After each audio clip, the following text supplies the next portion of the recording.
So with our lovely Miss B, she has a little itch. Ready, Bella? So she has her leash on because I wanted to practice a little bit with sometimes dragging equipment. So the leashes, again, can be a great way to almost think of them as training wheels. So if your puppy doesn't quite know what to do or what items in the home are acceptable chew items or which people in the household are great to wrestle with or not, I would highly recommend to sometimes have her be wearing her harness and her leash while supervised.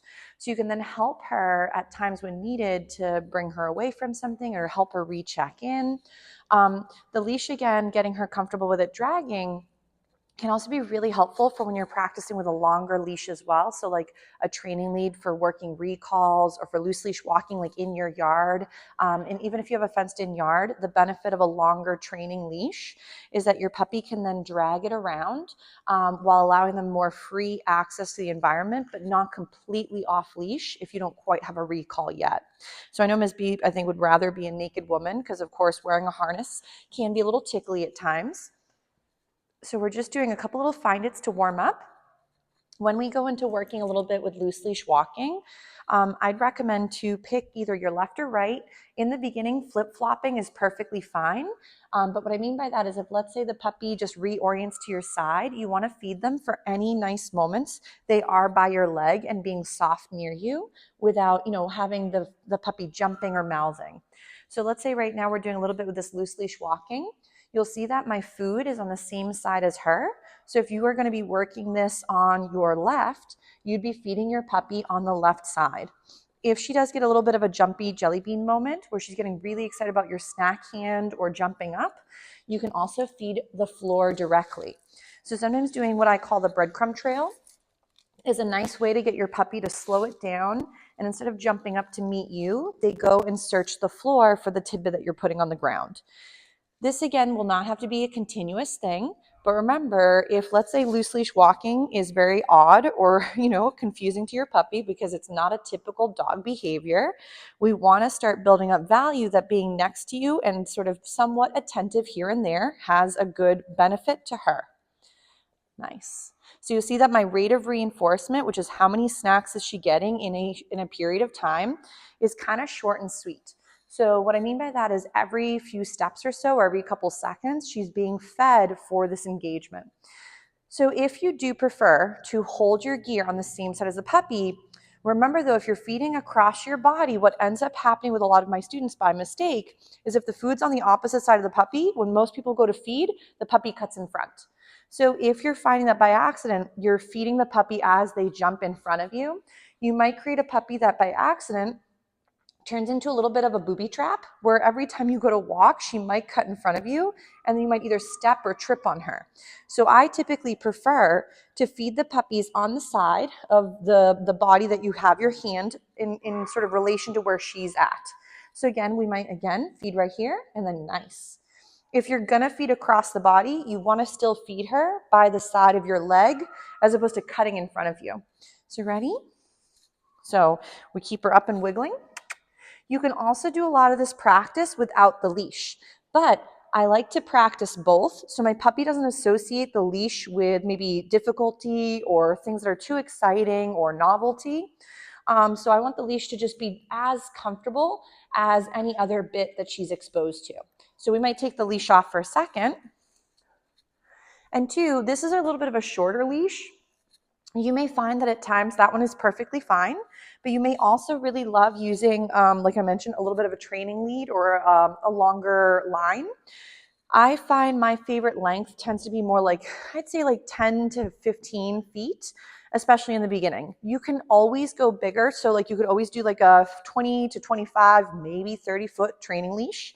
But I feel like the longer it is, the more lead you have to worry about and tripping up or, creating a moment where you're going to be safe with the equipment too.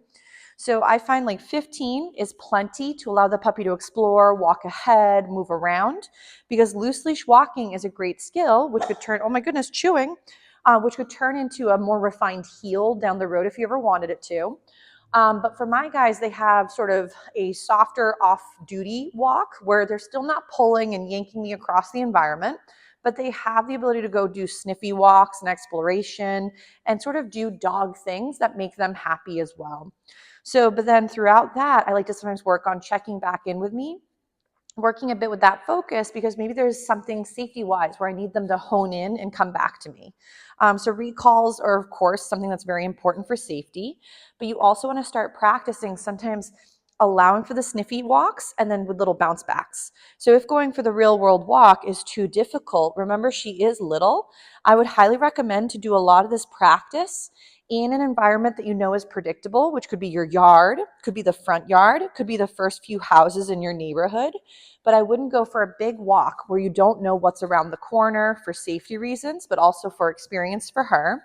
And since she is so little, we don't want to exercise her so heavily that she becomes really sore. So a lot of times people think I need to exercise this puppy and get her tired so she can be calmer.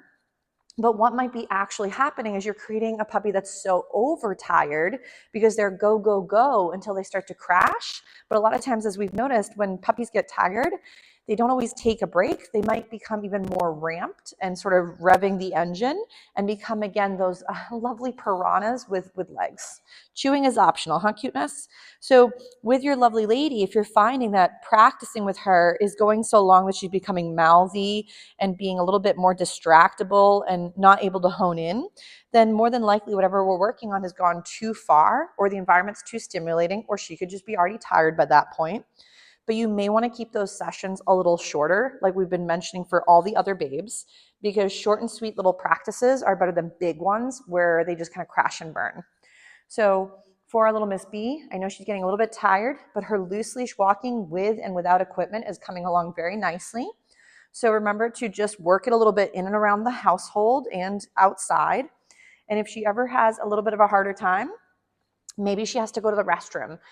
Maybe she needed a nap. Maybe she is teething, and because her teeth are uncomfortable, she might be having a harder time honing in. Also, growth spurts for puppies will also create new feelings too. So they might be sore. So sometimes if your puppy is putting the brakes on, that normally means they need a break from what they're doing, or they're overwhelmed or are too tired to rock it. So definitely make sure that you're listening to what your puppy might be telling you throughout your training sessions. But our little Miss B is doing a very nice job. I would also recommend, if you can, is to check out the class schedule and see if, again, maybe one of the puppy play groups or the puppy kindergarten program might be a nice fit. No pressure to do so, but just remember that right now, through puppyhood into adolescence, if we don't maintain and help her through those different life stages, remember, puppyhood seems pretty simple, even though at times very bitey. Adolescence is a whole nother can of worms. So if we don't continue, maintain, and practice as their behaviors may change as well through those stages, you might get a puppy that was doing just fine, and now come adolescence, they're maybe hitting new fear periods. They're maybe getting overly exuberant about something and having a harder time controlling those big emotions. So obviously with Miss B, she's doing a really nice job. She's coming in, settling, taking a little siesta because it's just about nap time. But I would highly recommend to keep maintaining this progression and this practice. So, because just like with us, you don't use it, you lose it. And it's really important as we're changing and altering through different life stages, that she's able to continue to progress and build on those skills. But she did a very nice job. So we'll give our little Miss B a little breather and get her so she can take a little nap for a moment. Good job, cuteness.